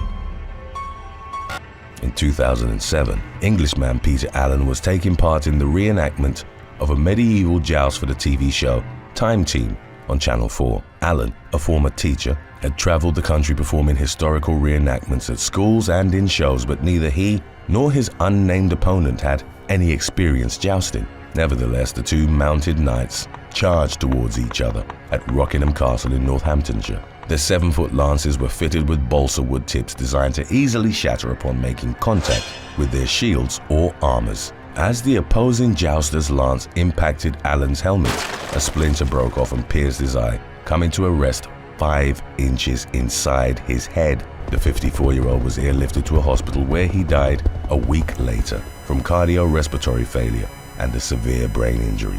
An inquest concluded in 2011 that his shield had been strapped inadequately to his arm and shoulder, failing to properly provide protection to his face. The eye slits on his helmet were too wide and designed in such a way that, unlike those on authentic armor heads from medieval times, they diverted oncoming objects towards the eyes. A coroner recorded a narrative verdict of the man's death, pointing to his jousting inexperience and equipment inadequacies as contributing factors. Allen's widow Sharon also took part in reenactments, and she attended the inquest while wearing a medieval cape and feathered hat. In an effort to offer her comfort, the coroner expressed confidence in the fact that Allen had met his untimely end while doing what he absolutely loved. His tragic death mirrored that of King Henry II of France. On June 30th of 1559, he was wounded during the joust when a shard broke from the lance of his opponent and entered his eye. A week and a half later, he succumbed to sepsis, subsequently leading to a palpable decrease in the popularity of jousting. Number 7. Joseph James Pappas. On July the 20th of 2018, heart surgeon Mark Hausknecht was riding his bike while heading to work at the Texas Medical Center in Houston. The 65-year-old physician who in the past had treated U.S. President George W. Bush Sr. was followed by a second biker for several miles. As the latter passed him at around 9 a.m., he turned around and opened fire on Hausknecht before riding away. The doctor was hit in the head and torso, sustaining injuries from which he was pronounced dead at Ben Taub Hospital. The shooting was captured by a Metro bus camera, and its exceedingly deliberate and unprovoked nature puzzled investigators for days. A woman then called the police claiming that her neighbor resembled the suspect in the footage. He was identified as 62-year-old Joseph James Pappas, a former deputy constable who was described as an expert marksman. The authorities contacted a family friend from whom they learned that Pappas had in text messages. He'd also sent the deed for his house and title of his vehicle to the aforementioned friend's mother, claiming he had a terminal illness. A search of his nearly empty Westbury home revealed a last will and testament, as well as a file he'd collected on Hausknecht's job, home, and routines, which confirmed that he was his killer. The police eventually tracked Pappas down in Houston, and as the bulletproof vest-clad suspect was approached by two officers with a .22 caliber snub-nosed revolver. The motive for the killing, which had eluded investigators at first, was revealed to have been a grudge of over 2 decades that Pappas had held against Hausknecht. Its origins were traced back to 1997, when his mother had died on the cardiologist's operating table, but it wasn't clear why Pappas had targeted him so long after her passing. Number 6. Caitlin Conley. 60-year-old Mary Yoder, the owner of a chiropractic clinic in Whitesboro, New York, unexpectedly passed away on July the 22nd of 2015. A few days earlier, she'd been perfectly healthy, but during the 48 hours leading up to her death, she was in severe pain from what was initially believed to have been a stomach virus. The woman was mourned by her family and those with whom she had a working relationship, including her receptionist, Caitlin Conley. The latter paid tribute to Mary on Facebook the day after her passing through a moving post which began with, "If love could have saved you, you would have lived forever." Conley, then in her early 20s, was involved in what was described as an on-again, off-again romantic relationship with Mary's son, Adam. The woman's death was ultimately deemed suspicious, and upon further examination of her body, it was determined that she'd been fatally poisoned with a drug called colchicine, used to treat gout. Her husband and son were the initial persons of interest, with the potential motives of an extramarital love interest for the former and inheritance for the latter. Then, in November of 2015, the Oneida County Sheriff's Office received an anonymous letter that indicated a vial of colchicine could be found under the passenger seat of Adam's Jeep.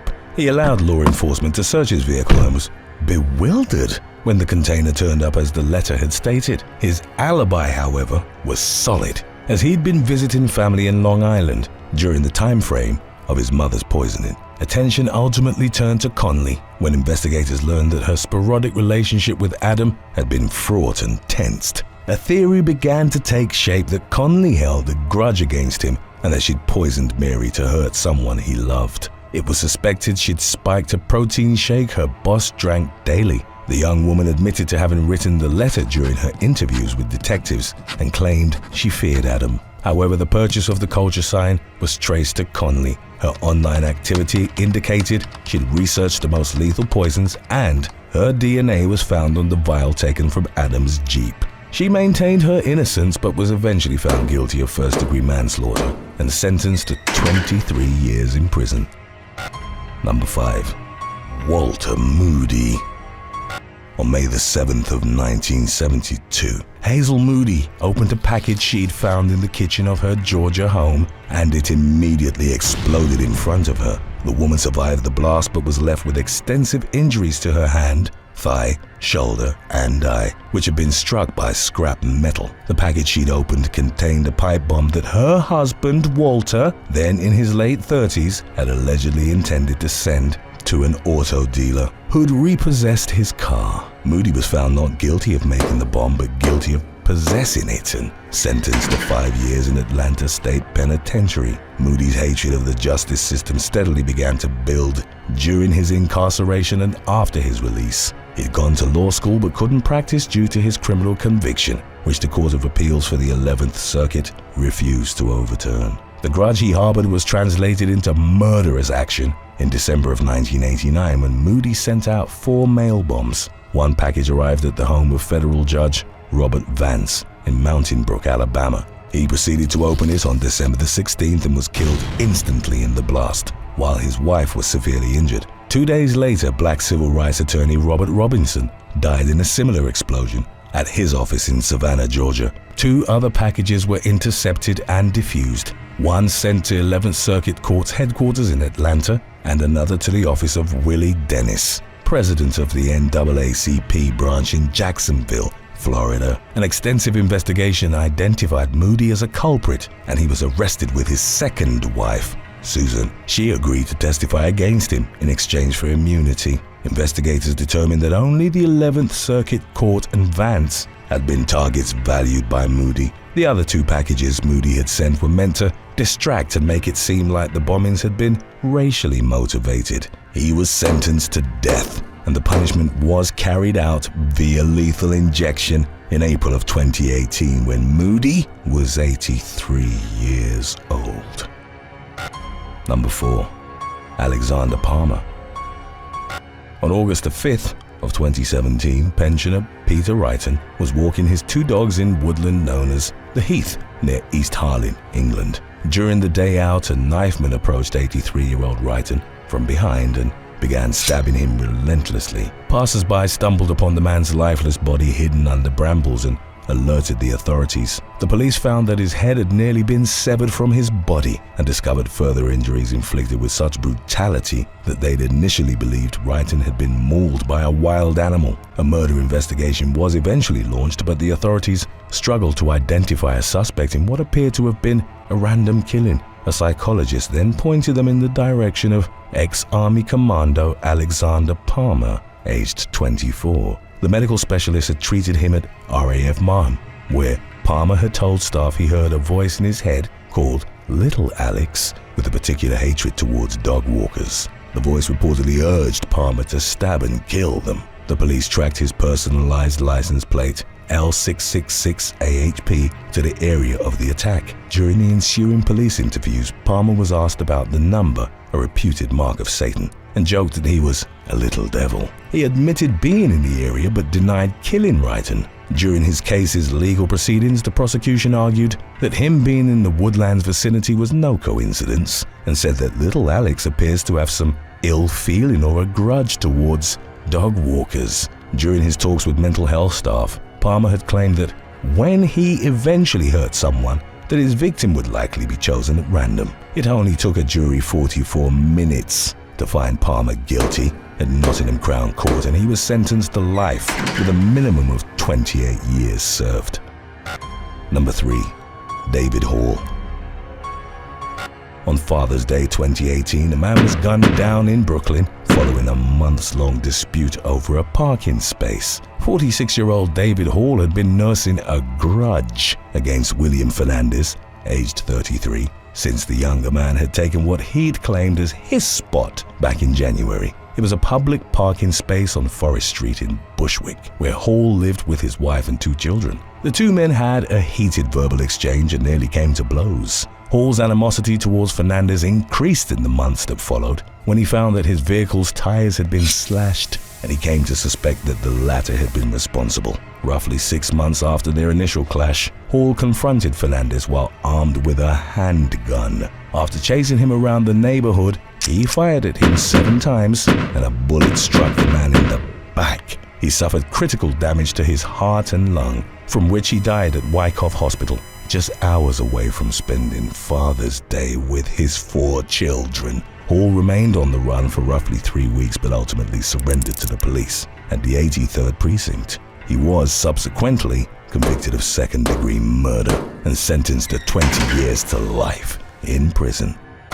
In 1996, Chinese man Jiang Cao, aged 13 at the time, witnessed his mother being beaten to death by Wang Zhengjun. then in his late teens. It was the brutal culmination of a long-standing feud between Jiang and Wang's families, who lived in a village in the southwest of the Shanxi province. Following a dispute, the woman has struck Wang in the face with a piece of metal before the teenager dealt the fatal blow with a wooden bat. Upon considering his age and the active role Jiang's mother had had in the conflict, the authorities sentenced Wang to 7 years in prison. There were no more conflicts between the two families, but over the course of the 2 decades that followed, Jiang was consumed by a grudge that affected his job, lifestyle, and mental health. Then on February the 15th of 2015, he learned that 40-year-old Wang would be returning to the village for the celebration of the Spring Festival. A few days later, on the eve of the Lunar New Year, Jiang ambushed the man and his brother,